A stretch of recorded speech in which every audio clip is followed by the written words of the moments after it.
ಇದೇ ನೋಡಿ ಬೆಂಗಳೂರಿನ ಪುರಾತನ ಇತಿಹಾಸ ಹೊಂದಿರುವ ಧರ್ಮರಾಯಸ್ವಾಮಿ ದೇವಸ್ಥಾನ. ಈ ಹೆಸರು ಕೇಳಿದೊಡನೆ ನಮ್ಮ ಕಣ್ಣ ಮುಂದೆ ಗೋಚರವಾಗುವುದು ಕರಗದ ಪ್ರತಿರೂಪ. ಈ ದೇವಸ್ಥಾನ ಇರುವುದು ಬೆಂಗಳೂರಿನ ಪುರಾತನ ಬಡಾವಣೆಗಳಲ್ಲಿ ಒಂದಾದ ತಿಗಳರ ಪೇಟೆಯಲ್ಲಿ.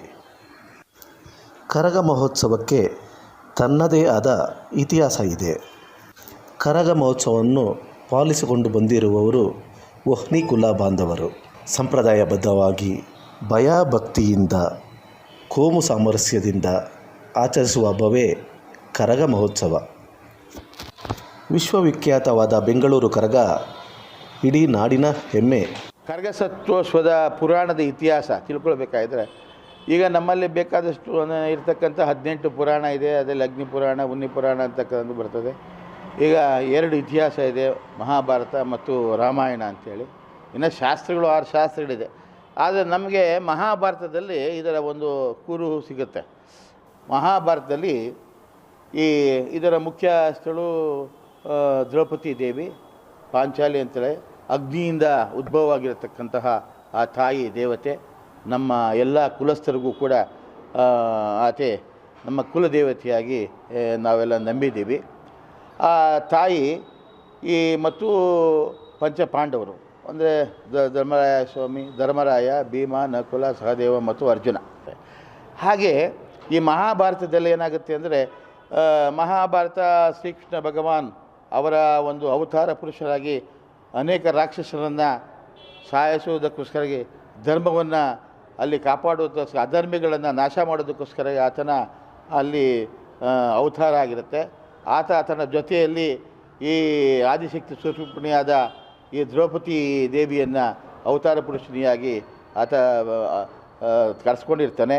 ಜೊತೆಯಲ್ಲಿ ಈ ಪಂಚಪಾಂಡವರನ್ನು ಕೂಡ, ಅಂದರೆ ಇವರು ಪಂಚಪಾಂಡವರು ನಾವು ಈಗ ತಾನು ಹೇಳೋದಲ್ಲ, ಮಹಾಭೂತಗಳ ಅಂಶಗಳೂ ಕೂಡ ಹೌದು. ಅವರನ್ನು ಇಲ್ಲಿ ತಂದೋದ್ರಿಂದ ಇವರ ಮುಖಾಂತರವಾಗಿ ಆ ಧರ್ಮವನ್ನು ಉಳಿಸೋದಕ್ಕೋಸ್ಕರ ಮಹಾಭಾರತ ನಡೀತದೆ ಅಂತಕ್ಕಂಥದ್ದು ನಮಗೆ ಗೊತ್ತಿರತಕ್ಕಂಥ ಮಾಹಿತಿ. ಹಾಗೆ ಮಹಾಭಾರತದಲ್ಲಿ ಏನಾಗುತ್ತೆ, ಪಾಂಡವರೆಲ್ಲ ಮಹಾಭಾರತ ಯುದ್ಧ ಮುಗೀತದೆ. ಕೊನೆಯಲ್ಲಿ ಅವರು ಶ್ರೀಕೃಷ್ಣ ಭಗವಾನ್ ಆತನ ಅವತಾರ ಮುಗೀತು ಅಂತ ಹೊರಟು ಬಿಡ್ತಾರೆ.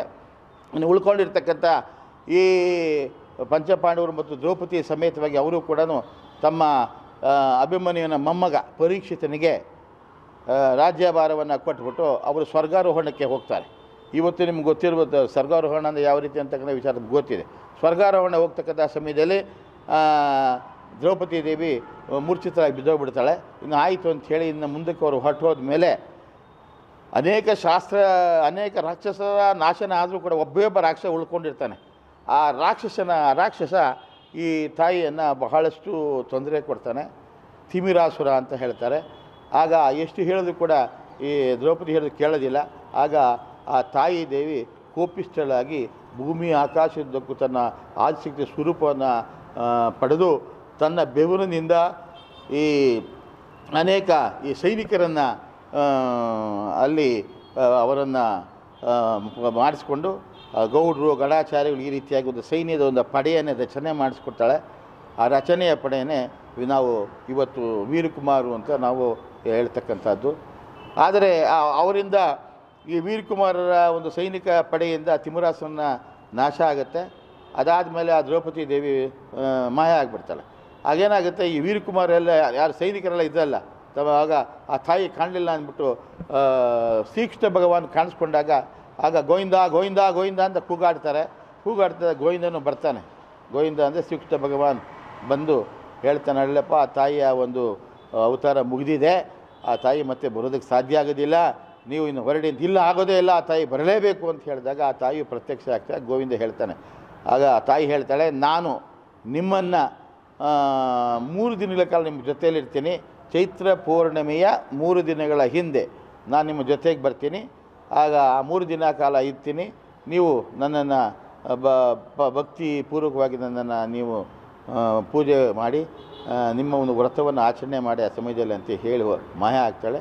ಅದೇ ರೀತಿ ಅವರೇನೆ ಆ ತಾಯಿನ ಬರಮಾಡ್ಕೊಳ್ಳೋದಕ್ಕೋಸ್ಕರವಾಗಿ ತಮ್ಮ ಕೈಲಿರತಕ್ಕಂಥ ಖಡ್ಗಗಳಿಂದ ಡಿಕ್ ಅಂತ ಹೊಡ್ಕೊಳ್ತಾರಲ್ಲ, ಆ ತಾಯಿಯನ್ನು ಬರೋದಕ್ಕೋಸ್ಕರ ಅದು ಹೊಡ್ಕೊಳ್ತಕ್ಕಂಥದ್ದು. ಇವತ್ತು ಕೂಡ ನೀವು ವೀರಕುಮಾರಲ್ಲ ಕೂಡ ಕರಗ ಮಹೋತ್ಸವದಲ್ಲಿ ಡಿಕ್ ಡಿ ಅಂತ ಹೊಡ್ಕೊಳ್ತಾರೆ, ತಮ್ಮ ಎದೆಯ ಮೇಲೆ ಚೂಪಾದ ಅಲುಗಿನಿಂದ ಹೊಡ್ಕೊಳ್ತಾರೆ.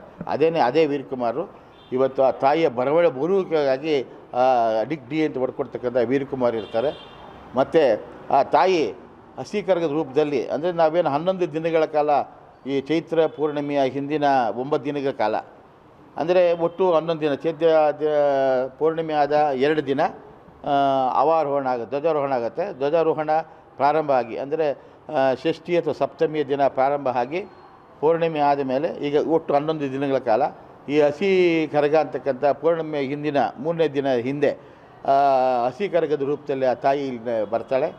ನಾವು ಇಲ್ಲಿ ಶಕ್ತಿಪೀಠ ಏನು ಸಂಪಂಗಿ ನಗರ ಅಂತ ಹೇಳ್ತೀವಲ್ಲ, ಆ ಸಂಪಂಗಿ ನಗರದ ಆ ಕೆರೆಯಲ್ಲಿ ಒಂದು ಶಕ್ತಿಪೀಠ ಇದೆ. ಅಲ್ಲಿ ಹಸಿ ಕರಗದ ರೂಪದಲ್ಲಿ ಆ ತಾಯಿ ಆಹ್ವಾನ ಆಗ್ತಾಳೆ, ಅದೇ ಹಸಿ ಕರಗ. ಆಮೇಲೆ ಪೂರ್ಣಿಮೆ ದಿನ ಹೂವಿನ ಕರಗ ಅಂಥೇಳಿ ಕಳಶ ರೂಪದಲ್ಲಿ ಆ ತಾಯಿಯನ್ನು ನಮಗೆ ಬಂದಿರ್ತಾಳೆ. ಆ ತಾಯಿಯನ್ನು ನಾವು ಇಡೀ ಬೆಂಗಳೂರಿನ ರಾತ್ರಿಯ ವೇಳೆಯಲ್ಲಿ ಎಲ್ರಿಗೂ ಕೂಡ ದರ್ಶನ ಕೊಡ್ತಕ್ಕಂಥದ್ದು ಇದೇ ಕರಗ ಶಕ್ತೋತ್ಸವ ಅಂತ ಹಿಂದಿನ ಹಿರಿಯರು ಕೊಟ್ಟಿರ್ತಕ್ಕಂಥ ಮಾಹಿತಿ.